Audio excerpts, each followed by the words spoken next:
मुंबई नगरी की एक घटना है। एक युवान बहन अपने बेटे को लेकर साध्वी जी के पास गए, वंदन किया और तुरंत ही रोने लगे। साध्वी जी ने प्रेम से पूछा कि क्या हुआ बहन, जो भी हो मुझे बताओ, तनिक भी चिंता मत करो।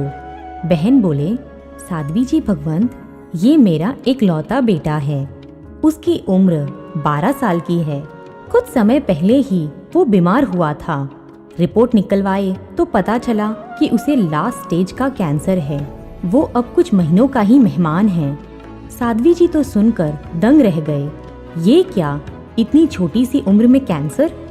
साध्वी जी कुछ कहे उसके पहले ही वो बहन बोले, साहिब जी, मेरी एक ही भावना है कि मेरे घर पर आई हुई आत्मा दुर्गति में नहीं जानी चाहिए, इसीलिए ही मैं आपके पास आई हूँ। मुझे मेरा बेटा तो खोना ही पड़ेगा, लेकिन मेरा बेटा अगले भव में सद्गति न खो बैठे, यह मेरी भावना है। आप मुझे रास्ता बताइए। वो माँ बोली और पास में बैठे हुए राजकुमार जैसे बेटे के सिर पर प्रेम से हाथ रख दिया। आंखों में से आंसू रुकते ही नहीं थे। साध्वी जी ने देखा कि कपड़े आदि से तो बहुत मॉडर्न दिखते थे, लेकिन उनकी भावनाओं में सच्चाई झलक रही थी। वो बहन के शब्दों में वेदना थी, प्रेम था, खुमारी थी, सब कुछ था।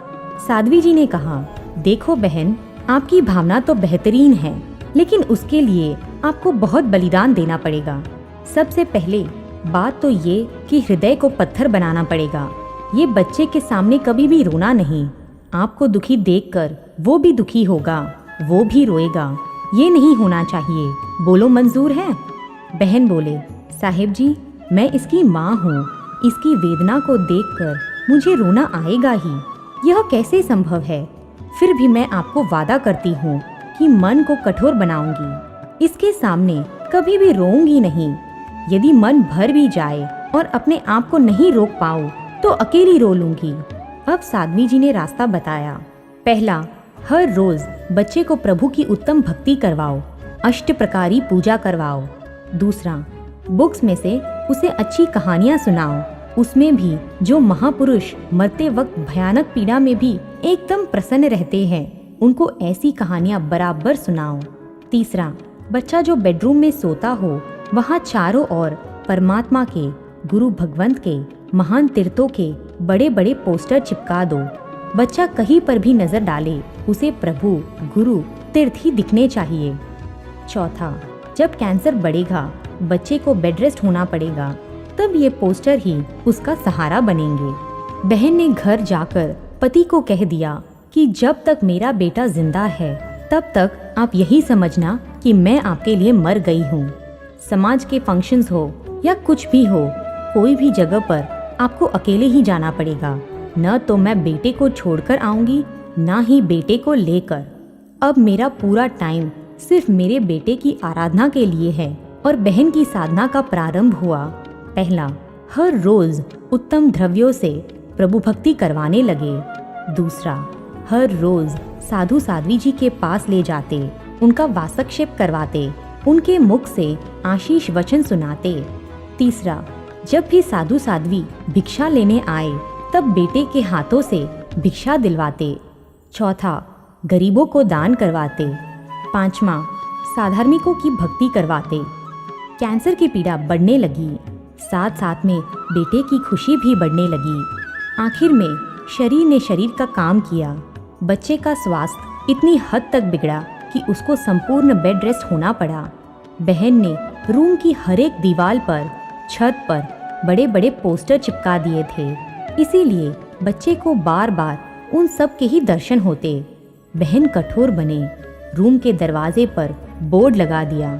उस पर लिखा था, प्लीज रोने वालों को या ढीली बात करने वालों को रूम में प्रवेश करने की सख्त मनाही है। रूम में संसार की कोई भी बात करनी नहीं। इसे रूम नहीं, भगवान का मंदिर समझना। बहन ने लोगों को बुरा लगने की परवाह नहीं की। अब तो रूम में ही बेटे को धर्म की आराधना करवाने लगी। कभी नमस्कार महामंत्र की धुन बजाते, कभी दीक्षा के गीत, कभी भक्ति के गीत, कभी वैराग्य के गीत बजाते। रोज सोते वक्त संथारा पोरसी का पाठ बोलते। बच्चे को उसकी भाषा में समझाते कि तू प्रभु को बहुत प्यारा है, इसीलिए प्रभु तुझे बुलाने वाले हैं, अब तैयार रहना। बच्चे के पापा भी कभी कभी उसकी पीड़ा को देखकर रो पड़े थे, तो बहन उसी वक्त उनको भी रूम से बाहर निकाल दिया था। कोई स्वजन मिलने आते और भूल से भी बोल देते कि बेचारे बच्चे को छोटी उम्र में ये क्या हो गया, तो बहन स्पष्ट शब्दों में कह देते, मेरा बेटा बेचारा नहीं है, उसके साथ भगवान है, धर्म है। यदि ऐसी ढीली बात करनी हो तो आप तुरंत बाहर निकल जाइए। किसी को भी बुरा लगता, लेकिन सब वो बहन की भावना को समझ जाते थे। आखिर में वो अंतिम दिन आ गया। बहन को अंदाज़ा आ चुका, क्योंकि कैंसर की पीड़ा एकदम बढ़ चुकी थी। बहन ने संकल्प कर लिया कि अब एक पल भी बेटे से दूर नहीं रहना है। बहन बेटे के पास बैठ गए, सिर पर प्रेम से हाथ रखकर बोले कि देख बेटा, पार्श्वनाथ दादा तुझे बुला रहे हैं, नज़र उठा कर देख, आज तू भगवान को मिलने जाएगा, एकदम खुशी खुशी जाना। सच में बहन की मेहनत रंग लाई। बेटे ने आंखें खोली, परमात्मा के सामने देखने लगा। पीड़ा अति भयंकर थी, फिर भी चेहरे पर अलग ही प्रकार की खुशी थी।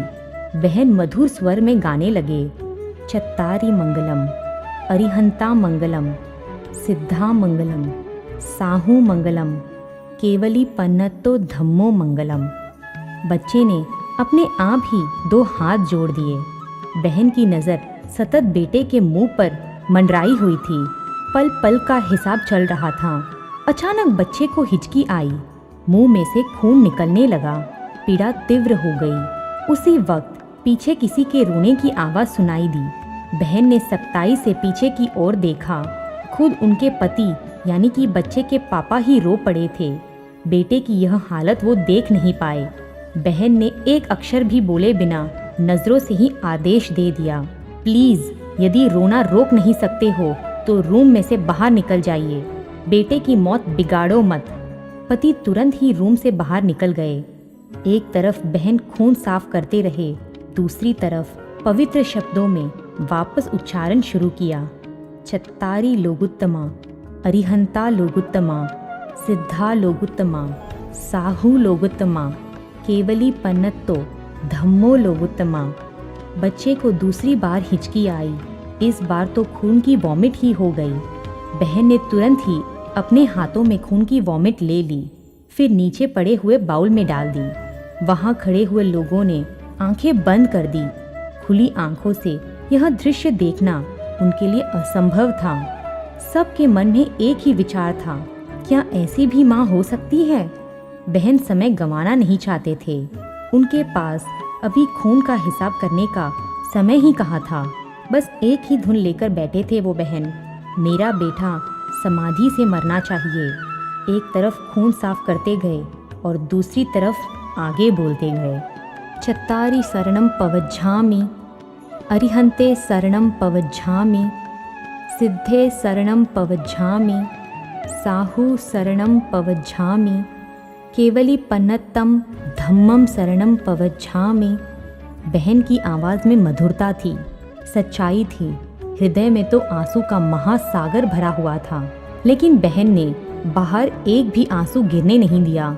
बहन ने बच्चे को समझाया भी सही, बेटा तू अनंत अरिहंत भगवंतों के शरण में जा रहा है, अनंत सिद्ध भगवंतों का शरण ले रहा है, करोड़ों साधु भगवंतों का शरण ले रहा है, अरिहंत परमात्मा के धर्म का शरण ले रहा है। ये सब तुझे संभाल लेंगे। तेरी ये माँ को भूल जाना, बस इन सब में अपने मन को लगा देना। माँ की यह अंतिम इच्छा पूरी करना। बेटे के मुख पर प्रसन्नता छा गई। तीसरी बार हिचकी आई। खुली आंखें भगवान को देख रही थी। 2 हाथ नमस्कार के रूप में जुड़े हुए थे। चेहरे पर वेदना और प्रसन्नता का मिश्रण था। 12 साल के बच्चे ने अपने प्राण छोड़ दिए। बहन को पता चल गया कि मेरा बेटा अब इस संसार में नहीं है। 1 मिनट वो गुमसुम बैठे रहे। बेटे की दोनों आंखों को धीरे से बंद कर दिया। एक तरफ अपार खुशी थी, मेरा बेटा समाधि मरण पाया, सर्वलोक में गया। दूसरी तरफ अपार दुख था कि मेरा जिगर का टुकड़ा मुझे छोड़कर चल बसा। जब तक बेटा जिंदा हो तब तक उसके सामने नहीं रोने की प्रतिज्ञा बहन ने 100% निभाई। आज वो बहन रो पड़े। खुशी और खेद दोनों से मिश्रित आंसू बहने लगे। अरे वो आंसू नहीं थे, बारिश ही थी। बेटे को सीने से लगाकर रोती हुई बहन को सबने रोने दिया, किसी ने रोका नहीं। ये उचित ही तो था। सबकी आंखों में वो बहन के प्रति अपार बहुमान झलक रहा था। पति भी रोते रोते अंदर आए। पत्नी की महानता को देखकर वो गौरव महसूस कर रहे थे। पत्नी के सिर पर हाथ रखकर बोले, तेरा बेटा तो मरने के बाद देव बना, लेकिन तू तो इस दुनिया में मनुष्य स्त्री के रूप में ही देवी बन चुकी है। तुझे पाकर मैं धन्य बन गया। इसको कहते हैं मौत का अतिथि सत्कार। माँ बनना ही हो तो ऐसी माँ बनना। संतानों को मूवी, मोबाइल, होटल वगैरह हजारों पाप करवाने वाली दुश्मन माँ मत बनना। स्वजनों की मौत घर में ही हो, हॉस्पिटल में नहीं। इतना ज़रूर ध्यान रखना। घर की रूम को आप मंदिर बना पाओगे। हॉस्पिटल का माहौल समाधि मरण के लिए पॉजिटिव नहीं है। यह है समाधि मरण की अनोखी दास्तां। जैन मीडिया पर ऐसे वीडियोस आते रहेंगे। देखने के लिए आपको Jain media YouTube channel subscribe कर नोटिफिकेशंस के लिए बेल आइकन प्रेस करना होगा। आप हमें फेसबुक और इंस्टाग्राम पर भी फॉलो कर सकते हैं।